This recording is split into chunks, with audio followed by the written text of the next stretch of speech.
Assalamualaikum warahmatullahi wabarakatuh. Bertemu lagi ini di mata kuliah Arsitektur Sistem Informasi atau Teknologi Perusahaan yang nanti kedepannya akan kita singkat jadi Arsitektur SI atau Arsitektur TI di perusahaan.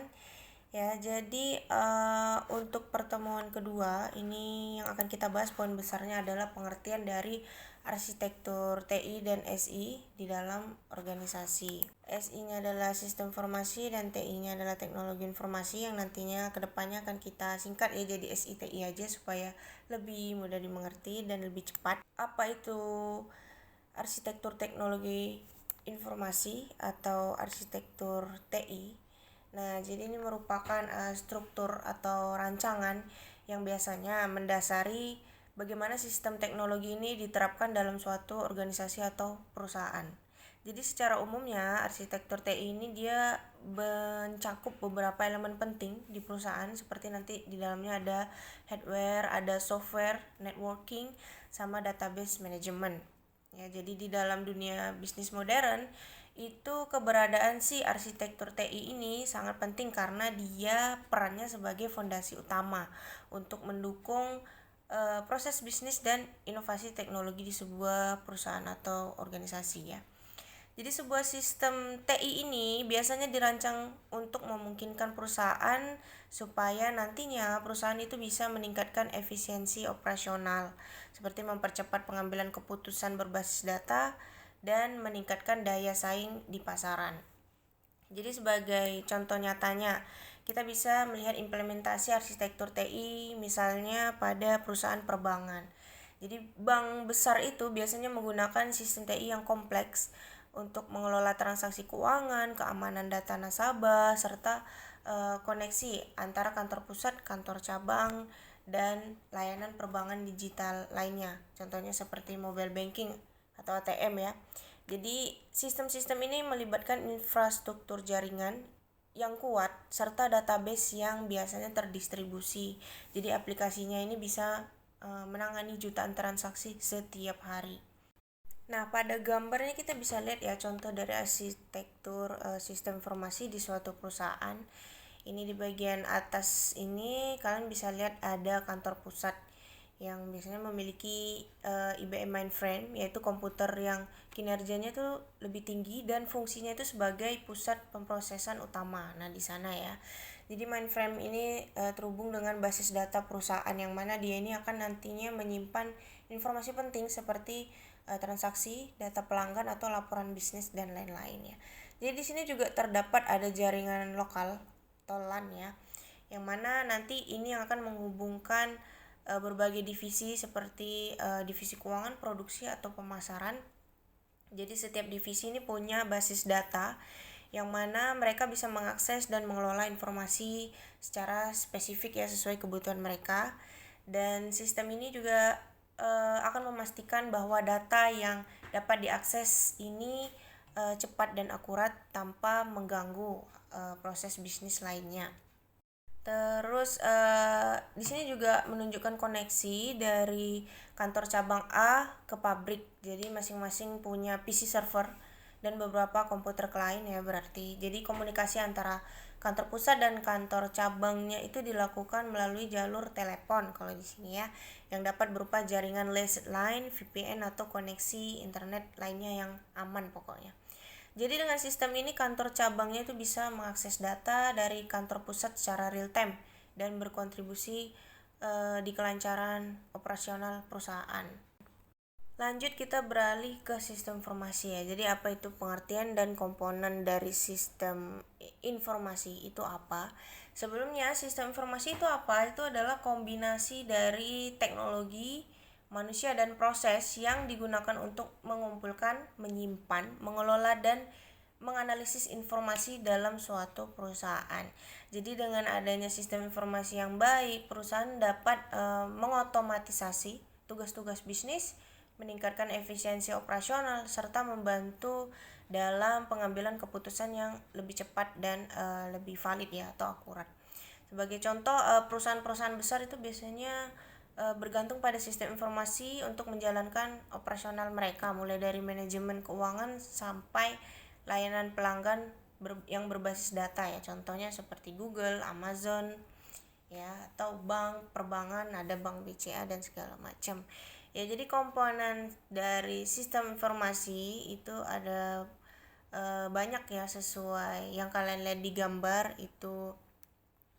Ada people atau orang, ada software, teknologi, hardware, data, information, communication, dan networking ya, yang mana semuanya sangat berkesinambungan dan membantu perusahaan untuk mengambil keputusan lebih baik gitu ya.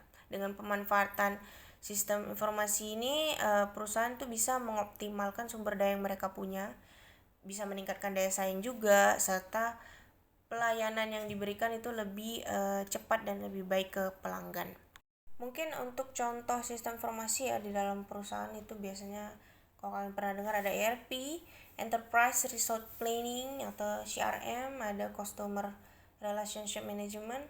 Jadi biasanya ERP itu contohnya ada di Bank BCA, contohnya menggunakan Oracle ERP untuk mengelola transaksi perbankan mereka secara real time gitu. Atau di Tokopedia itu ada Zendesk ya, itu menggunakan CRM gunanya untuk menangani pertanyaan pelanggan dengan chatbot secara otomatis.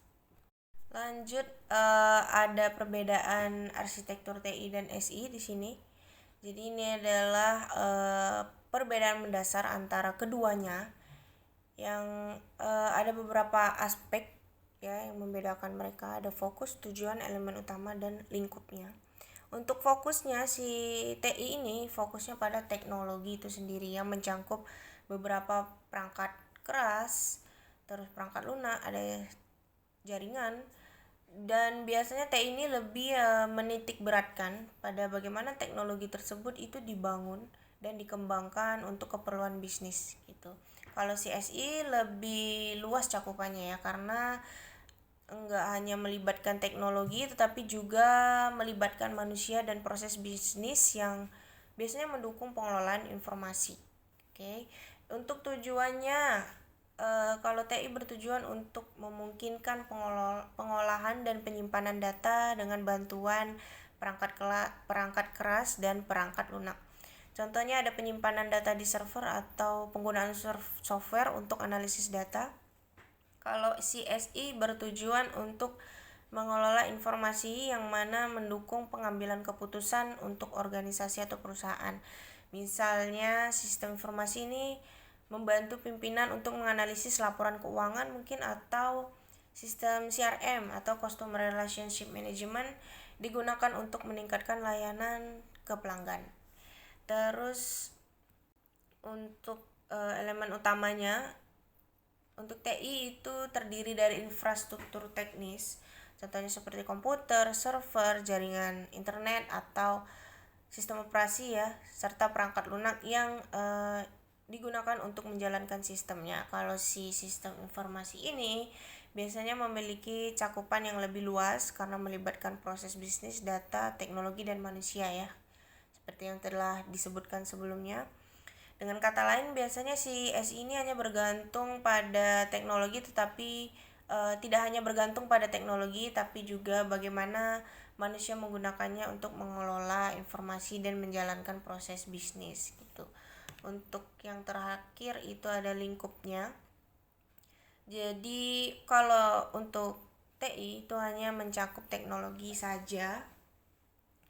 Kalau SI itu mencakup serta proses organisasinya ya, bagaimana informasinya dikumpulkan, diproses, atau digunakan untuk mendukung operasional atau strategi perusahaan ya. Oke, untuk keperluan absen ini ada beberapa question. Ini question yang pertama, itu teman-teman tolong jelaskan perbedaan arsitektur teknologi informasi dan sistem informasi itu apa. Sertakan masing-masing satu contoh penerapannya pada saat ini. Itu untuk question satunya ya. Kita lanjut ke materinya.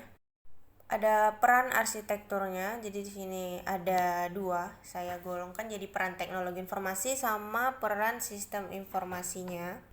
Salah satu peran utama TI adalah meningkatkan integrasi sistem dan proses bisnis. Jadi dengan adanya teknologi seperti ERP, Enterprise Resource Planning, dan CRM, Customer Relationship Management, berbagai departemen di dalam perusahaan itu bisa saling terhubung secara real time.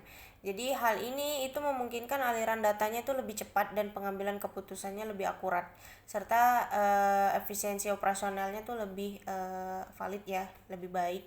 Selain itu juga TI menyediakan platform yang scalable untuk pertumbuhan bisnis. Jadi dengan menggunakan solusi yang berbasis cloud atau infrastruktur digital yang fleksibel ya, perusahaan mungkin dengan mudah menyesuaikan kebutuhan sistem mereka seiring dengan pertumbuhan bisnisnya.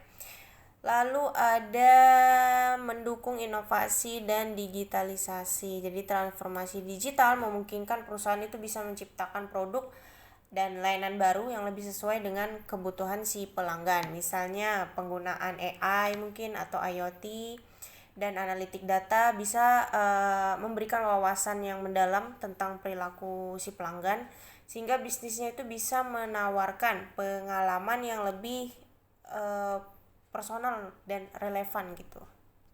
Yang terakhir terkait dengan keamanan data ya. Jadi keamanan itu juga menjadi faktor yang paling penting di dunia bisnis digital ya.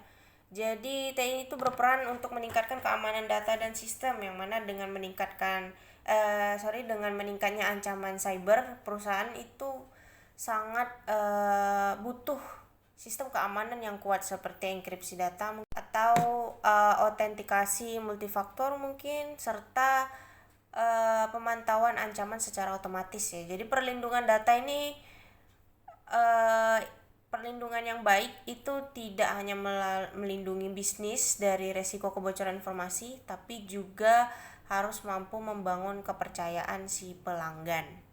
Kita beralih ke peran dari sistem informasi. Yang pertama itu mempermudah komunikasi dan kolaborasi. Jadi dengan adanya platform digital seperti contohnya ada email, video conference, atau aplikasi manajemen proyek, tim dalam perusahaan itu bisa berkomunikasi secara lebih efisien ya, baik dalam organisasi maupun ketika bermitra bisnis. Jadi hal ini sangat penting terutama bagi perusahaan yang punya tim yang tersebar di beberapa lokasi. Oke, terus ada mempercepat pengolahan data dan informasi. Jadi teknologi seperti database terpusat ya, biasanya kayak cloud computing dan big data analytic itu, dengan ini perusahaan bisa mengelola, menyimpan, dan memproses data yang mana jumlahnya dalam jumlah besar secara akurat. Ini bisa memudahkan perusahaan untuk mendapatkan insight bisnis secara real time ya, yang sangat berguna untuk menghadapi persaingan pasar yang dinamis. Lanjut ada membantu dalam pengambilan keputusan berbasis data. Oke, dengan adanya ini contohnya adalah sistem business intelligence atau BI atau analitik data lah. Manajemen yang bisa melihat tren, pola, dan prediksi ya, yang berbasis data konkret. Jadi hal ini bisa memungkinkan untuk perusahaan membuat keputusan yang lebih cepat, mengurangi resiko, serta meningkatkan peluang keberhasilan dalam strategi bisnis yang mereka terapkan. Seperti itu.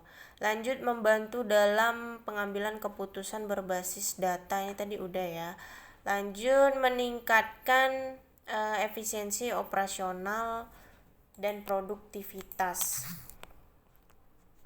Jadi automasi proses bisnis seperti penggunaan ERP dan CRM tadi itu bisa mengurangi pekerjaan manual ya, yang biasanya dikerjakan secara manual, bisa kita lebih minimalisirkan supaya mempercepat alur kerja dan meningkatkan efektivitas karyawan ya, itu fungsinya.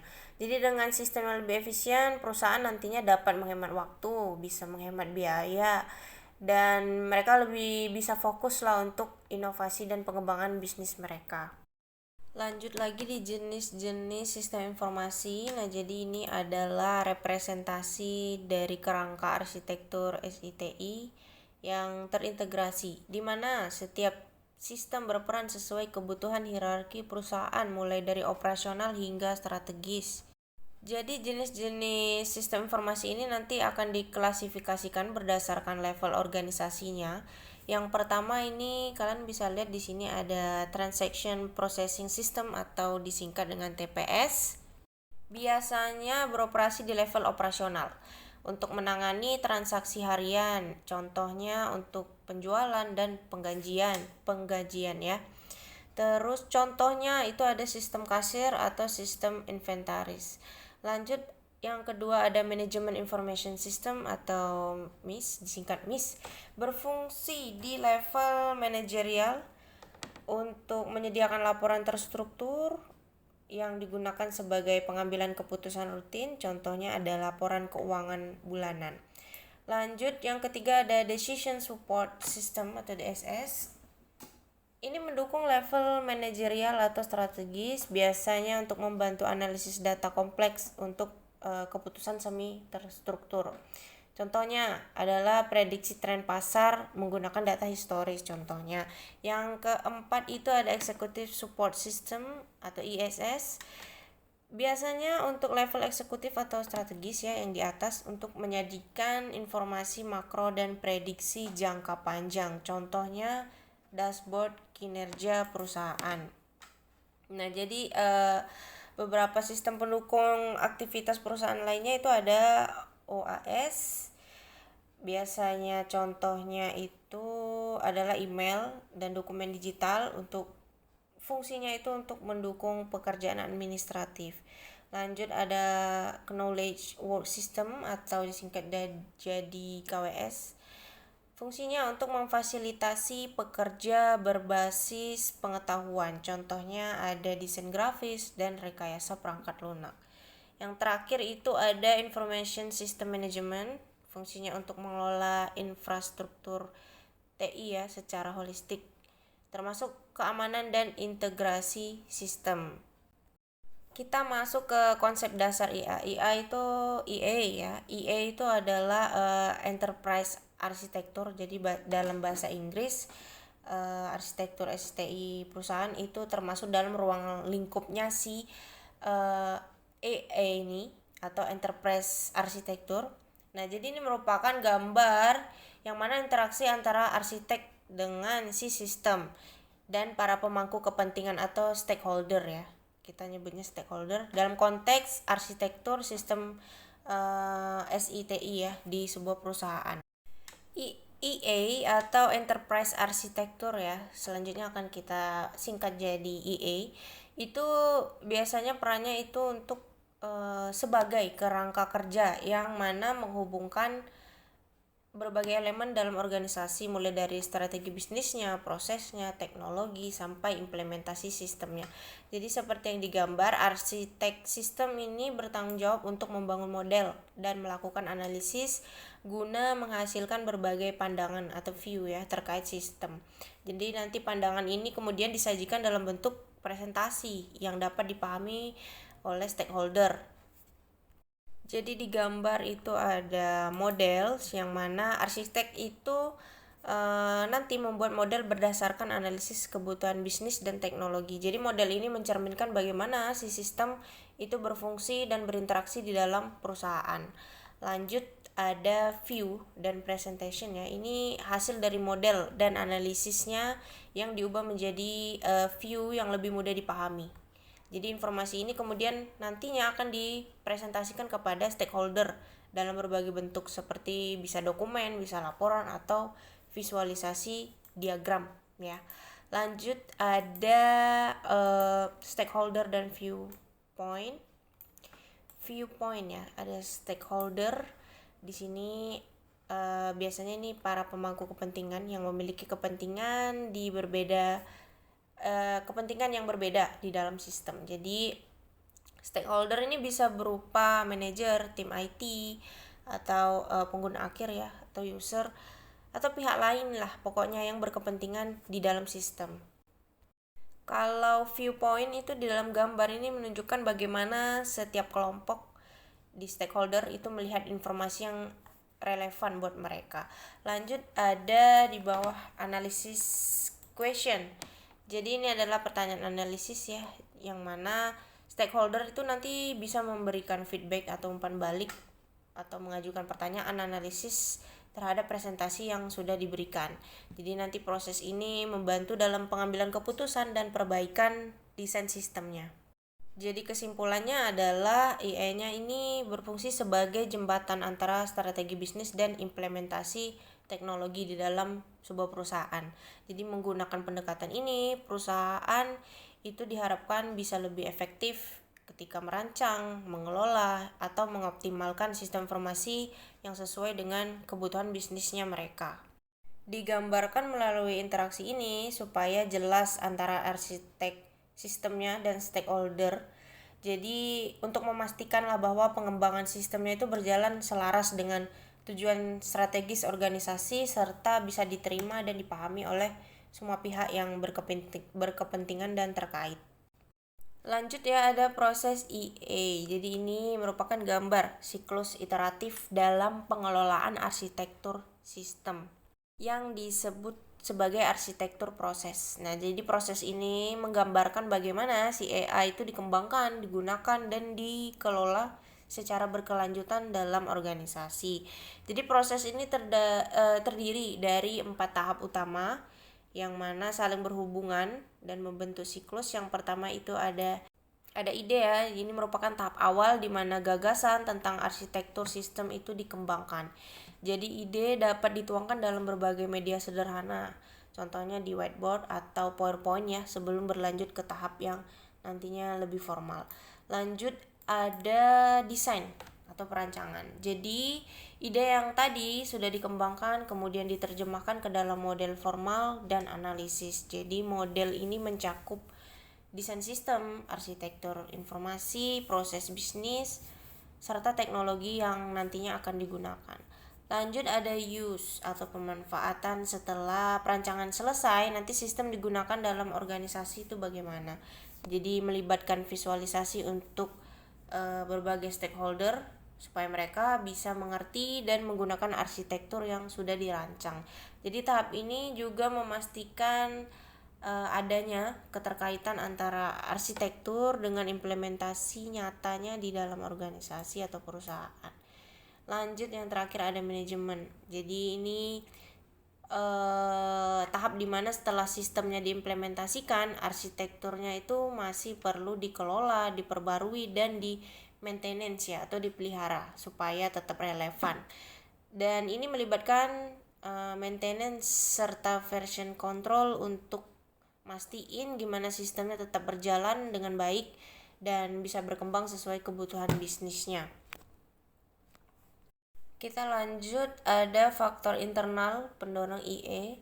Yang pertama ini ada penyesuaian bisnis. TI ya dianggap sebagai instrumen penting untuk mewujudkan efektivitas organisasi. Jadi gambar ini menggambarkan hierarki ya, faktor internal yang mendorong implementasi AI ini di dalam perusahaan atau organisasi. Jadi hierarki ini disusunnya dalam bentuk piramida yang menunjukkan bagaimana arsitektur perusahaan berhubungan dengan visi, misi, strategi, serta elemen operasional lainnya. Bagian di atas piramidanya ini merupakan visi dan misinya ya, serta strategi, jadi tujuan utama organisasi, bagaimana gambaran jangka panjangnya, dan langkah-langkah yang perlu diambil untuk mencapai visi misi tersebut. Di bagian tengah itu ada as is, goals, and then to be. Jadi ini representasi perubahan dari kondisi saat ini atau as is menuju kondisi yang diinginkan atau to be, dengan menetapkan tujuan yaitu goals. Ya, jadi enterprise arsitektur and domain arsitektur itu arsitektur perusahaan dan domain spesifik yang membantu dalam penyelarasan strategi organisasi dengan teknologi informasi. Di bagian bawah piramidanya itu ada operation. Jadi ini elemen operasional yang mencakup produk, prosesnya, IT, dan sumber daya manusia yang mendukung implementasi arsitektur perusahaan tersebut. Jadi secara keseluruhan, piramidanya atau gambar ini menunjukkan bagaimana si enterprise arsitektur itu digunakan sebagai alat strategis untuk membantu organisasi dalam menjalankan pengembangan yang terencana dan selaras dengan tujuan bisnisnya. Di gambar yang kedua, ini menunjukkan model penyelarasan strategis atau strategic alignment model. Jadi pada gambar ini, model ini menekankan pentingnya penyelarasan antara strategi bisnis dan strategi TI untuk meningkatkan efektivitas organisasinya ya contohnya. Jadi ada beberapa elemen utama dalam model ini. Yang pertama itu ada bisnis strategi ya. Kalau kita bisa lihat di sini, ini merupakan strategi eksternal organisasi yang fokusnya itu bagaimana bisnis harus dijalankan untuk mencapai keunggulan kompetitif. Terus ada IT strategi, strategi eksternal yang menentukan bagaimana TI itu bisa digunakan untuk mendukung dan meningkatkan strategi bisnis. Terus ada organizational infrastructure and process. Ini merupakan elemen internal yang mencakup struktur organisasi, proses bisnis, serta bagaimana organisasi mengelola sumber daya. Lanjut itu yang terakhir ada IT infrastruktur dan proses. Jadi ini merupakan elemen yang berhubungan dengan sistem, teknologi, dan proses yang digunakan untuk mendukung operasional bisnisnya. Strategic alignment model ini dikembangkan oleh Henderson dan Van Catraman di tahun 1993 ya. Jadi model ini itu menekankan bahwa keberhasilan organisasi dalam mengadopsi EA atau Enterprise Architecture itu sangat bergantung pada penyelarasan antara strategi bisnisnya dengan strategi TI-nya. Jadi bagaimana infrastruktur internasional organisasi mendukung kedua aspek tersebut. Oke, lanjut untuk question yang kedua ya. Question yang kedua itu adalah deskripsikan peran arsitektur teknologi informasi dan sistem informasi dalam perusahaan atau organisasi.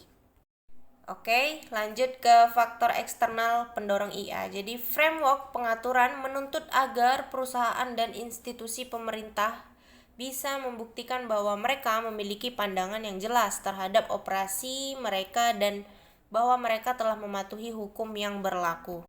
Di USA, Klinger-Cohen Act di 1996 atau Information Technology Management Reform Act A, semua biro pemerintahan harus memiliki sebuah IT arsitektur.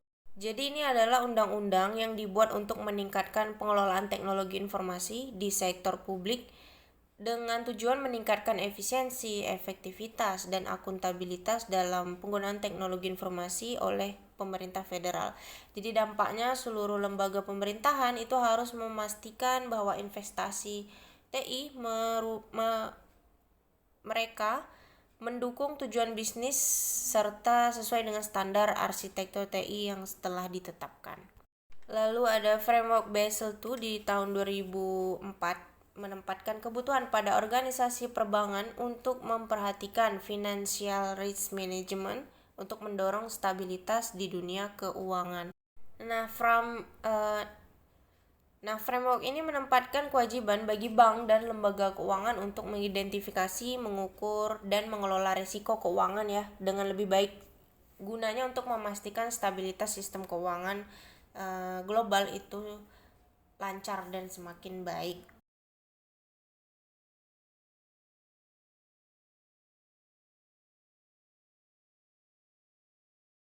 Lanjut ada US Sarbanes-Oxley di tahun 2002 atau Public Company Accounting Reform and Investor Protection Act mendorong perusahaan mengadopsi praktek good corporate governance dan untuk membuat eksekutif perusahaan bertanggung jawab secara personal. Maksudnya adalah jadi regulasi ini menuntut perusahaan publik untuk menerapkan prinsip good corporate governance serta mewajibkan eksekutif perusahaan untuk bertanggung jawab ya secara personal terhadap laporan keuangan yang mereka publikasikan.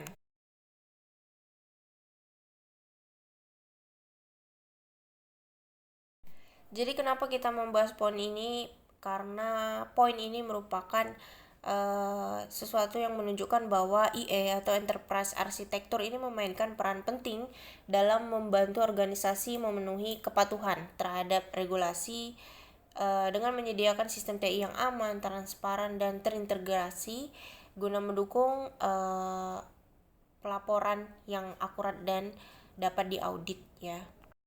Dengan memiliki arsitektur TI yang terstruktur, nantinya perusahaan dan lembaga pemerintah itu bisa memastikan bahwa mereka tidak hanya menjalankan operasional bisnis, tetapi juga mematuhi aturan yang berlaku demi meningkatkan transparansi, akuntabilitas, dan stabilitas dalam dunia bisnis dan keuangan.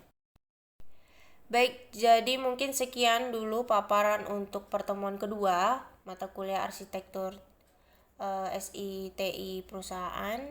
Dan terima kasih. Saya tutup. Assalamualaikum warahmatullahi wabarakatuh.